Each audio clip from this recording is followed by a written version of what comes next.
मराठी, सकारात्मक पारदर्शी पत्रकारिता।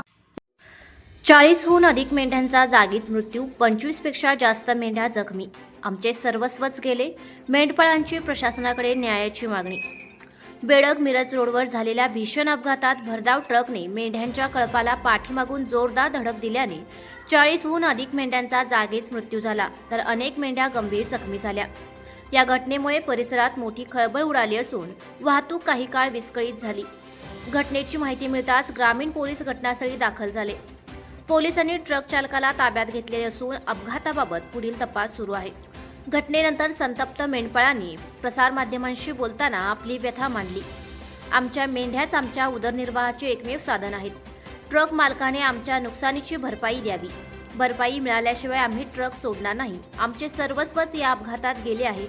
प्रशासनाने आम्हाला न्याय द्यावा अशी मागणी त्यांनी केली।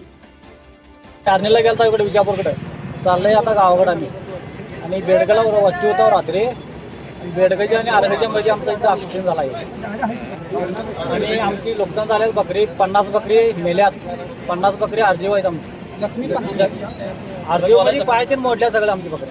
तुमची मागणी काय आता?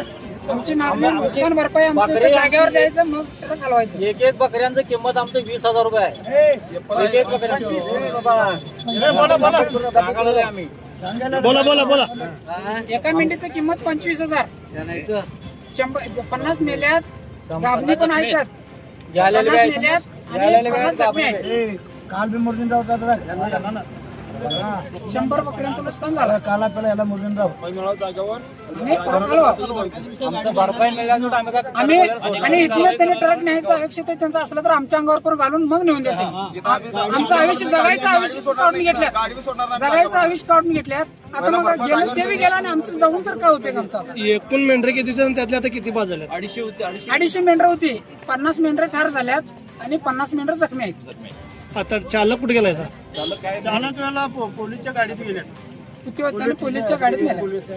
2 तासापूर्वी एका ट्रकने मेंढरांना जवळजवळ 25 ते 30 मेंढरं आता इथं मयत झालेले आहेत। जवळ 200-250 मेंढरं होती आणि भरधाव ट्रकने त्यांना जवळजवळ चिरडून असं इथं बाजूला मेंढरं फेकलेली आहेत। त्यामुळं त्यांची जी लोक गरीब आहेत आणि ते कोल्हापूर जिल्ह्यातली असून बोरगाव या गावातले आहेत, मग त्यांना त्यांची नुकसान भरपाई मिळावी असं आमचं प्रामाणिक मत आहे। आता त्याचे ट्रकचे मालक काय तर पोलीस स्टेशनला येत आहेत असं समजलेलं आहे। आम्ही सर्वजण तिथं आता पोलीस स्टेशन जात आहोत। जर त्यांनी नुकसान भरपाई देण्यास तयार असतील तर मग ह्या लोकांना आम्ही समजावून सांगून आणि त्यांची नुकसान भरपाई मिळावी हे प्रामाणिक आमचं मत आहे।